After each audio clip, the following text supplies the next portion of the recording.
নমস্কার। যাদের বৃশ্চিক রাশি অথবা বৃশ্চিক লগ্ন, তাদের বর্ষ ফল 2026, তার মধ্যে চূড়ান্ত সতর্কতা স্বরূপ রাশিফল প্রকাশ করতে চলেছেন সাংসারিক জীবন বিষয়ক। সংসার জীবন কেমন যাবে 2026 সালটি, সংসার জীবনে কোন দিকটা, কোন বিষয়টা চূড়ান্ত সতর্কতা আপনাকে থাকতে হবে পুরো বছরটা জুড়ে সেই বিষয়ক, এবং সংসার জীবনে কোন দিকটা শুভ ফল প্রদান করবে সেই রিলেটেড বিষয়েও আলোকপাত করে থাকবো। জানতে হলে থাকুন শেষ পর্যন্ত আমার সাথে। সুতরাং আমার পরবর্তী প্রোগ্রামগুলোকে অতি সহজে পাবার জন্য আমার চ্যানেলটিকে সাবস্ক্রাইব করুন এবং পাশে থাকা বেল আইকনটি অবশ্যই প্রেস করবেন। আসুন তাহলে শুরু করা যাক আজকের মূল আলোচ্য পর্বে। দেখুন, বৃশ্চিক রাশি অথবা লগ্ন, আপনার যেটাই হোক, তার 4th ভাবে রাহুর অবস্থান থাকবে 11 মাস ধরে। রাহু এবং কেতু যথাক্রমে আপনার 4th এবং 10ম ভাব থেকে 4 ডিসেম্বর 2026-এ রাহু আসবে আপনার 3য় ভাবে, কেতু যাবে আপনার 9ম ভাবে। তাহলে 11 মাস পর্যন্ত সংসার জীবনের ক্ষেত্রে যে বিষয়গুলো ভীষণভাবে আপনাকে চূড়ান্ত সতর্কতা অবলম্বন করতে হবে সেটি হচ্ছে সন্তান রিলেটেড। প্রথম পয়েন্টটা হচ্ছে সন্তান রিলেটেড। আপনার সন্তান যে বয়সী হোক, সন্তানের প্রতি বেশি উদ্বিগ্ন হবেন যেমন, ঠিক তেমন সন্তানের কাজের ক্ষেত্রে, সন্তানের চলার পথের ক্ষেত্রে বেশি হস্তক্ষেপ করবেন না। সন্তান যদি একটু বেশি বয়সে হয়, সন্তান যদি ম্যারিড হয়, সন্তান যদি বোঝে, তাহলে আপনার অতিরিক্ত হস্তক্ষেপ করার কারণে সন্তানের সাথে কিন্তু আপনার কোথাও না কোথাও মনোমালিন্য, ভুল বোঝাবুঝি এবং এমনকি চিরবিচ্ছেদ পর্যন্ত দিতে পারে। হ্যাঁ, সন্তান যদি কম বয়সে থাকে, সন্তান যদি বাজে সঙ্গে দোষে পড়ে, সন্তান যদি কোনো খারাপ কাজ করে, সন্তান যদি নেশাগ্রস্ত থাকে, সেক্ষেত্রে অবশ্যই হস্তক্ষেপ করা উচিত। সংসার জীবনের ক্ষেত্রে যেহেতু 4th ভাবে রাহুর অবস্থান থাকবে 11 মাস ধরে, সুতরাং একটা উত্তেজনাময় পরিবেশ যেমন তৈরি হতে পারে, একে অপরের সাথে বন্ডিং, একে অপরের সাথে অভিযোজন ক্ষমতা যেমন অনেকটাই হ্রাস করতে পারে, ঠিক তেমন সেখান থেকে কিছুটা হলেও আপনাকে ভালো ফল অবশ্যই প্রদান করবে যখন বৃহস্পতি নেমে আসবে আপনার 9ম ভাবে। তখন বৃহস্পতির প্রভাবে কিছুটা হলেও আপনি বেনিফিট লাভ করবেন, তাও জুনের পর থেকে। সংসার জীবনের ক্ষেত্রে যতটা চেষ্টা করবেন, সন্তান যেমন অবশ্যই রয়েছে, ঠিক তেমন অন্যান্য মেম্বারদের সাথেও আপনাকে সুসম্পর্ক বজায় রাখতে হবে।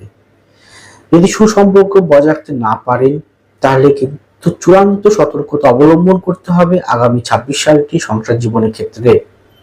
আপনি যদি বিবাহিত জীবনযাপন করেন, তাহলে আপনার সন্তান যদি বিবাহিত জীবনযাপন করে, সেক্ষেত্রে আরো বেশি সচেতনতা অবলম্বন করতে হবে। হতে পারে ছেলে বৌমা নিয়ে, হতে পারে মেয়ে জামাই নিয়ে, বা যে কোনো বিষয় নিয়ে একটু বেশি সমস্যাবহুল জীবন দিতে পারে 26 সালটি। এখানে 26 সালে কিন্তু সংসার জীবনের ক্ষেত্রে প্রাপ্তিযোগ শো করছে। কিরকম? পৈতৃক সূত্রে প্রাপ্তিযোগ অবশ্যই শো করছে, কিন্তু শ্বশুরবাড়ির সূত্রে যদি প্রাপ্তিযোগ হয়, এবং সেটা আশা করছি মেয়ের মধ্যে প্রাপ্তিযোগটা বেশি শো করছে, শ্বশুরবাড়ির থেকে প্রাপ্তিযোগটা মেয়ের মধ্যে বেশি শো করছে, কিন্তু কিছুটা হলেও সমস্যা, কিছুটা হলেও মনোমালিন্য, কিছুটা হলেও ঝুট ঝামেলা নিয়ে আপনাকে প্রাপ্তি, সম্পত্তি, প্রপার্টি বা জমি জমা, ফ্ল্যাট বাড়ি এই রিলেটেড পেতে পারেন।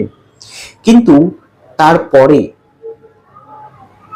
পৈতৃক সূত্রে আপনি কিন্তু অবশ্যই 26 সালটি এবং 27 সালটির মধ্যে পৈতৃক সূত্রে জমিজমা প্রপার্টি আপনার ভাগ্যে অবশ্যই গোচরকালীন গ্রহ অবস্থান বলছে। বৃশ্চিকের ক্ষেত্রে শুধু এটাই বড় প্রবলেম দেখা দেবে, সেটা হচ্ছে যে জুনের 8 তারিখের পর থেকে, আরো যদি বলি তাহলে সেপ্টেম্বরের মাঝামাঝি পর থেকে অক্টোবর নভেম্বর পর্যন্ত সংসার জীবনের ক্ষেত্রে একটু হলেও বেশি সমস্যা বহুল জীবন যেতে পারে। এক কথা বলবো, জুনের পর থেকে আপ টু নভেম্বর পর্যন্ত সংসার জীবনের ক্ষেত্রে সন্তান রিলেটেড জায়গাটা খুব একটা সুইটেবল নয়। এছাড়াও সংসার জীবনের ক্ষেত্রে তৃতীয় কোনো ব্যক্তির কারণে হতে পারে ব্ল্যাক ম্যাজিক, টুকটাক ক্ষতিকর টেন্ডেন্সি, কিছু ঈর্ষাপরায়ণ ব্যক্তির কারণেও কিন্তু সংসার জীবনের ক্ষেত্রে সমস্যা হতে পারে। সেদিকটাও আপনাকে নজর দিয়ে 26 সালটি চলতে হবে। সংসার জীবনের ক্ষেত্রে আপনার সন্তান যদি প্রেমজ সম্পর্কে লিপ্ত থাকেন বা প্রেমজ সম্পর্কে বিবাহ করতে যায় বা করার মতো পরিস্থিতি চলে আসে বা প্রেমের মাধ্যম দিয়ে বিবাহ যদি সে করে, তাহলে অবশ্যই তার আগে অবশ্যই সার্চিং করে নেবেন, জটক বিচার করে নেবেন, সন্তান কাকে বিবাহ করছে, কোথায় বিবাহ করছে, কোন পরিবারে বিবাহ করছে, সঠিক আছে কিনা। না হলে কিন্তু সন্তানদের সে বিবাহ জীবন নিয়েও পরবর্তীকালে উদ্বিগ্ন আপনাকে চিন্তা বাড়াতে পারে। এছাড়াও সংসার জীবনের ক্ষেত্রে স্বামী স্ত্রীর মধ্যে ইগোইস্টিক সমস্যা, পাগলামি, স্পষ্ট কথাবার্তা, ইভেন গায়ে হাত দেওয়ার মতো পরিস্থিতিও কিন্তু আসতে পারে। সেদিকটা খুব সচেতন ভাবে আপনাকে চলতে হবে। জুনের পর থেকে কিছুটা হলেও বৃহস্পতি প্রভাবে যখন নবমে নেমে আসবে, তখন লগ্নকে দৃষ্টি করবে, পঞ্চমকে দৃষ্টি করবে, দ্বিতীয়কে দৃষ্টি করবে।